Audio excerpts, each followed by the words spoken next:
तेलंगाना के former chief minister KCR साहब की बेटी व बीआरएस पार्टी की एमएलसी के कविता की मुश्किलों में हुआ है अब मजीद इजाफा, क्योंकि न्यू दिल्ली के रॉज एवेन्यू में मौजूदा सीबीआई की स्पेशल कोर्ट ने इन्हें लिकर स्कैम मामले की मजीद तहकीकात के लिए 7 दिनों तक ईडी की कस्टडी में दे दिया है। मतलब यह हुआ कि कविता मैडम आज यानी 16 मार्च हफ्ते से 23 मार्च तक ईडी की तहवील में ही रहेगी, जो इनके लिए बहुत ही कठिन मसला होगा, क्योंकि पिछले 10 सालों के पीरियड से वो हुकूमत में थी और फिर अब तक इन पर किसी भी तरह का एक भी केस वगैरह बुक नहीं हुआ था, मगर उल्टा इनके कहने पर ही कई सारे लोगों के खिलाफ में केसेस बुक किए जा चुके हैं और इनकी वजह से ही बड़े बड़े नामवर पॉलिटिशियंस अब तक डर व खौफ के आलम में ज़िंदगी गुजारते हुए आ रहे हैं। मगर अब सेंट्रल की बहुत ही ज़्यादा ताकतवर इन्वेस्टिगेशन एजेंसी ईडी की बिजलियाँ गिरने की वजह से कविता मैडम और उनके घर वालों पर डर व खौफ का माहौल भी तारी हो गया। और सबसे खास बात तो ये भी है कि पिछले 24 घंटों के दौरान कविता मैडम के चेहरे पर एकदम उदासी छा गई और फिर इनका चेहरा भी उतरा हुआ नजर आ रहा है,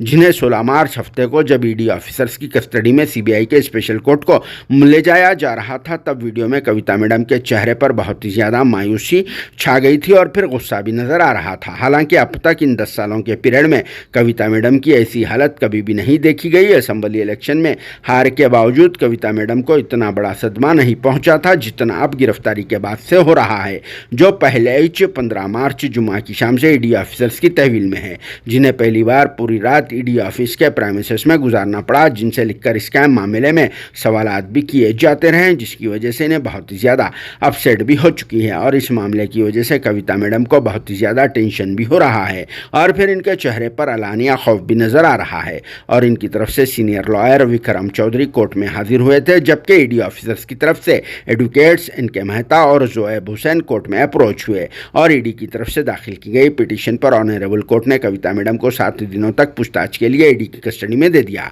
17 मार्च को इतवार है और फिर 18 मार्च पीर के बाद ही इस मामले का असल पहलू मंजर-ए-आम पर आ जाएगा और सभी को इस बात का बेचैनी के साथ इंतजार है कि ऊंट अब किस रुख करवट बैठता है, क्योंकि अब तक मामूजान भी इस संगीन मामले पर अपनी जुबान तक नहीं खोले और वो खुद भी दिल्ली के लिए रवाना नहीं हुए। हालांकि इस केस में आम आदमी पार्टी के प्रेसिडेंट व दिल्ली के चीफ मिनिस्टर अरविंद केजरीवाल को जमानत मिल चुकी है, मगर कविता मैडम को जमानत नहीं मिली, जिस पर आप सबका क्या कहना है कमेंट बॉक्स में ज़रूर जवाब देना। और वैसे भी अब तेलंगाना स्टेट में बीआरएस की गवर्नमेंट नहीं है और फिर मामूजान आप तोड़ जोड़ की गवर्नमेंट बनाने में भी कुछ नहीं कर सकते।